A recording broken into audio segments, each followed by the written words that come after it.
call me Councilwoman Christine Ellis, but we don't stand on titles around here because in the studio we tell the truth. We come forth with things for you that will really uplift you and bring you in a place of understanding who you are. And such thing is happening right now today with me in the studio. I have a friend of mine with me, and you're going to hear him. I mean, if truly you know about the word that says that the truth will set you free, this man, when he speak with you, you will be free, because he's all about telling the truth, and the truth in a historical way that you know who you are and you know where you're going. Today we're going to be talking about Black History Month, and specifically we're going to look into a part of the world where we live, which is Chandler, Arizona, and what it's like and what it is all about when we say Black history, because we know that Black history is our story. It's a worldwide story. But today we're going to look at it in the context of Chandler, Arizona. What does that mean to us, those of us who are Black and who came into Chandler, who are living now, and we feel that we are standing on other people's shoulders, but we would like to talk about who those people are. Chris, I don't normally, thank you so much, I don't normally introduce my guests, but I love to have you here. This is a man, when he's talking, I just want to sit there and listen because he has great things to say. Thank you so much for jumping in this morning and come here on such short notice or long notice, because every time you see me, we talk about doing something. But that's right, we do, don't we? Don't we? We always talk about doing something, and so today we're doing something great for Chandler. Can you please introduce yourself to our guests? And no, I know you're not scared of people because there's 50 million of them watching right now. Oh, well, thank you, Christine. Well, my name is Christopher McMullen, and I run a small business here in Chandler, and we got an office in Raleigh. It's We Equip You, and we help small businesses really become bigger than what they are. Absolutely. Take the vision and run with it. Absolutely, and we also allow them to expand their footprint on the World Wide Web. So as a digital marketer, we handle a lot of the things, all things digital. All things digital. So this is amazing. How did it come about that you become so passionate about history, Chandler's Black history? Where did that come from? Well, it kind of started when I did my own search. My family is from Decatur, Mississippi, and I spent about 7 years tracing my history back. That's wonderful. And so many interesting loops and curves and things that I did know, and some of the things that I found during that process just enlightened my whole family. This is wonderful. It says that when you know where you came from, it's easier for you to go forward, right? Absolutely. And then your present doesn't look so bleak because you could build on whatever happened in the past. You don't get stuck in it, but you build on it so you can propel you into your future. Yes. So let's talk about Chandler specifically. How long ago have you come to Chandler? Because I've been there for 34 years. Well, I don't have that kind of history here. I'm going into my 4th year. Yes.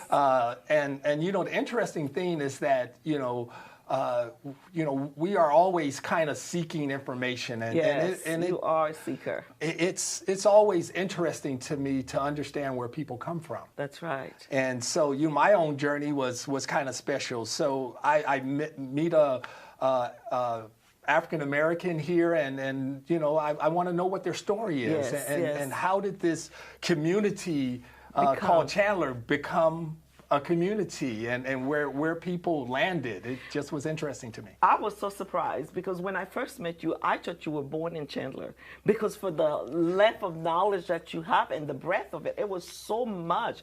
You knew so many things. I mean, truly, I really thought so. But for you to tell me that you've only been here for a little while, you are a historian. You really, truly seek the truth. Let's talk about when really Chandler started. Chandler is, as you know, it's a town that started by Dr. Chandler and some other people. When he came here, when he came to Chandler, decided that it was basically a square mile, right? That's right. Like the park, as we call it. And then from there, the city started to blow. But let's talk about starting with 1920. Okay. So if I had to sort of rewind and look at one of the first African-American inhabitant here, really came along with Dr. Chandler. Yes. He was actually Dr. Chandler's chauffeur. There we go. So from day one. So there was a funny story around that because, you know, who was the first person to enter Chandler? And if you talk with LaVon Woods, who is one of the historians in the area in Chandler where a lot of the black folks ended up. Yes. And so she says, no, it was her grandpappy who was the first because he was driving the car and Dr. Chandler was in the back. That's right. So that is true. That because if we were running a race, That's that would right. have been the truth. Yes, he and would so have been. she's correct on her assumption. This is amazing. So 1920, we started with the Woods family, right? Yes. Well, you know, of course, the maiden name was Harris. And Harris at the time. It was, you know, her married name, Woods, but for Miss LaVon. Yeah. And so Nathan Harris was an entrepreneur that he had that entrepreneurial spirit coming into Chandler, and he figured out his way of doing it. He had the first black restaurant in Chandler. It was a barbecue joint that was in what we call the south side of Chandler. Yes. That little house is still there, isn't it? No, the house is still there. Even he turned the old Chandler water tower into a oven where he baked his barbecue. And I understand that they came from all around to taste his barbecue. Because it was so good. It was so good. This is what I'm talking about, because you when you think about it, Black history, a lot of people talk about what we went through. Yes. They talk about slavery. But we need to highlight a lot of people also who just take whatever card that was dealt to them. Absolutely. And they just took it and run with it. Now, here's a man who just showed up into a town, and he was a driver, but he became one of the pillars. Yes, absolutely. Of what we know of Black businesses in Chandler. Absolutely. And so we went from him from 1920. Where do we go with that? So a lot of things started happening. They formulated the first black school, H.A.U.N.T.E.D school, in 1939. 1939. And so, of course, during that particular period, all of the schools were segregated. Yes. And so it was the first elementary school where his children ended up attending in Chandler. Wow, that's amazing. Because I remember talking to a couple of the oldest people there. They told me that they used to be bused into Phoenix to go to school. Okay, I got a good story behind that. Okay, Yes. Yeah, the students, prior to 1949, yes, they had to be bused to George Washington Carver School in Phoenix. Yeah. And so it was an interesting story that kind of came out of that, because, you know, I always ask people, I said, when do you think Chandler first integrated their school? Well, you asked me that question before. I did ask you that question, and you lot. got it totally wrong. I got it totally wrong. So I don't want to get it wrong again on TV. So you're going to have to answer it. So this was very interesting, and it's Robert Turner was the first African American to attend Chandler High School. It was an all-white school. Yes.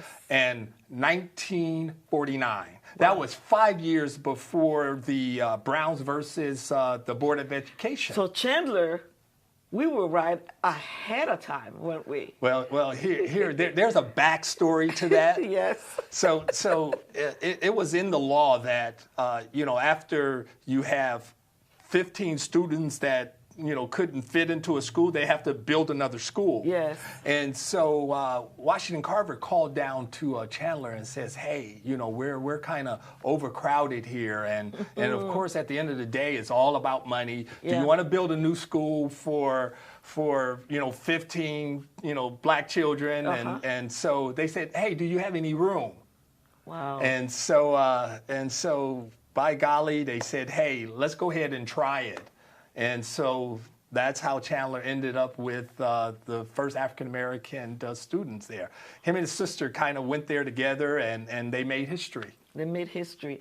And this is what Chandler has done ever since. If we looked at when it comes to Black history, right? Every single one of those Black people that you have listed here, if you could go down the list and kind of give me an idea from 1920, with some major one that you have listed. I know you were doing a project when I called you, and then this project kind of like fit right perfectly in what we were talking about here right now. Absolutely. So, and a lot of it is fresh on my mind because, you know, the PBS is doing a special for Black history, and they wanted to get a sample of some of the major Black history dates in Mesa and Tempe, Chandler, Phoenix. Yeah. And they called you. Well, see, this was the funny thing, because at the bottom of my list, guess who ended up on that list? I don't know. I wouldn't know that. Now, the first Black woman to have a councilwoman seat in Chandler. Yes. Congratulations. Oh, thank you so much, Chris. So I am on the list. You are absolutely on the Black history list here. Jesus. So I'm on the list.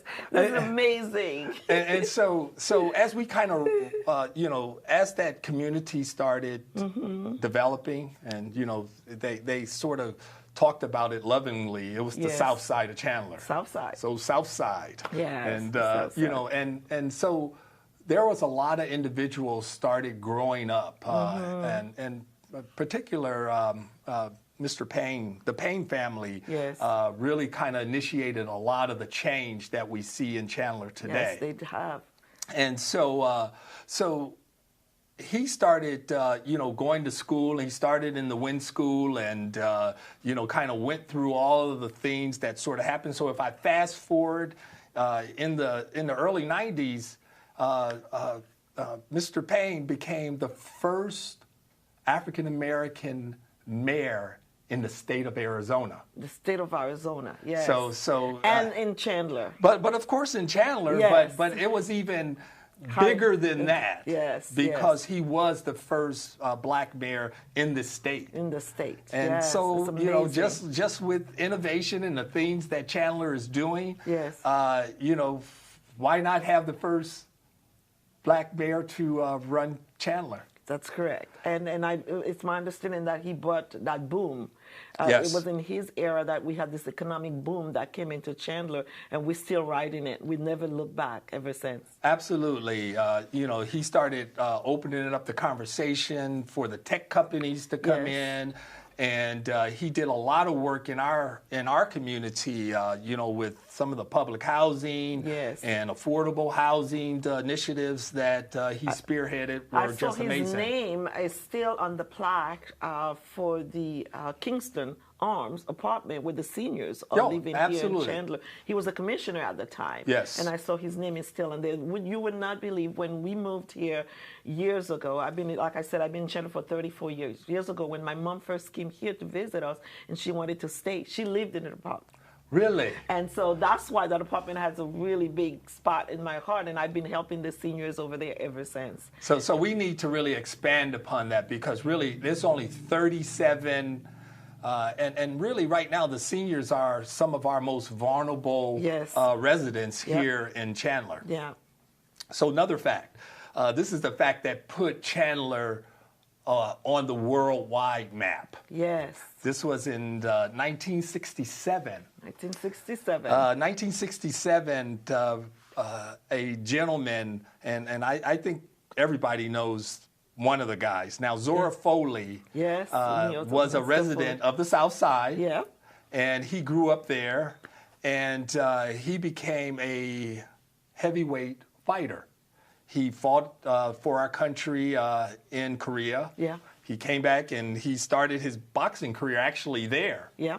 And today at the Chandler Museum, they have a wonderful, wonderful, wonderful exhibit that tells about his life and his rise to fame. I've gone through that exhibit, so if you have time, please get to see it again. So he was kind of a gentle giant. You know, he had 9 kids. And so he was a big family man in Chandler, and he had the opportunity to fight Muhammad Ali. Oh my goodness, there it is. That's so here's the backdrop. He's in Madison Square Garden, and if you listen to the announcer, this is when Chandler became a household name. Yeah. So as Foley was kind of standing up, and the announcer is getting on that scratchy microphone, and he's saying, "Hey, we have in the red trunks, we have Azora Foley from Chandler, Arizona." And so, you know, when you hear those words, it's just it just instantly changed things. The whole landscape. Right? So he was, you know, at that particular point, the most popular person in Chandler. Absolutely. And so he if came I understand correctly, Mr. Foley also became the one of the first councilmen. Absolutely. The first councilman. But he was appointed. Yes. He was appointed by city government. Yes. This is amazing. So he's making history all along the way. And after that. So we fast forward, we looked at the different people that have put Chandler on the map. And it is important for us to recognize those people in this month. Because we couldn't sit here talking about this great Chandler for what it is right now, the city that it has become, without these people imprint on it. Absolutely. So I am so grateful that you took the time to sit down with me and discuss it. Who else would you like to bring into this conversation right now? Okay, so I want to go with the most recent. Yes, most recent. Most recent. Now, there's a resident who's been very active in the area of athletics. His name is Steve Jordan. He used to play for the Minnesota Vikings. Oh, yes. Now, of course, he, you know, being one of the great players in Minnesota, he birthed, well, his wife birthed a son who graduated from Chandler High. His name is... went to Chandler High. Let's see. Cameron Jordan, who plays for the Saints. Yeah. And so, and if you kind of Google him, if you watch sports and you understand that he is one of the most dynamic players that you'll find in the, you know, in the NFL right now. And so he is kind of active, and he's growing his family. He has a house in Chandler. Yep. And along with his dad, and they're changing things. So my daughter and him went to school because she did sports meds while she was in high school in Chandler. So she used to be with them all the time because Talia also is an athlete. She played basketball for Chandler for 4 years before she was picked up to play for Knox College. Wow! I didn't know that. I didn't know that fact. Yes. So and then she played 4 years for them. She made history over there because they had not gone to conference. Yes. Till the year that she was born, which was 1997.